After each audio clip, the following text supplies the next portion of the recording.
Amagades a les muntanyes del Berguedà, podem descobrir restes d'un passat industrial i miner molt important, que al pas del temps s'han passat.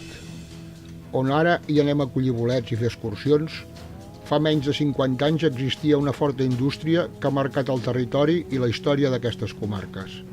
Tal és el cas de les mines de carbó de Coll de Pradell, al terme municipal de Vallcebre, a la considerable alçada de 1.624 metres. Per transportar el carbó que s'extreia es va construir un tren miner que portava el carbó de la mina a un rentador d'aigua i després ja en vehicles es portava als mercats. Quan acaba l'activitat de les mines amb diferents etapes entre el 1960 i el 1980, tot va quedar abandonat. És a partir de 1996 que un grup d'amants dels trens demanen restaurar l'indret i comença la seva recuperació. Mica en mica i de forma voluntària, l'associació Trens Miners Turístics ha tornat a posar en funcionament el tram a cel obert del petit tren miner i ara tenen plans per aconseguir la seva restauració també a l'interior de la mina.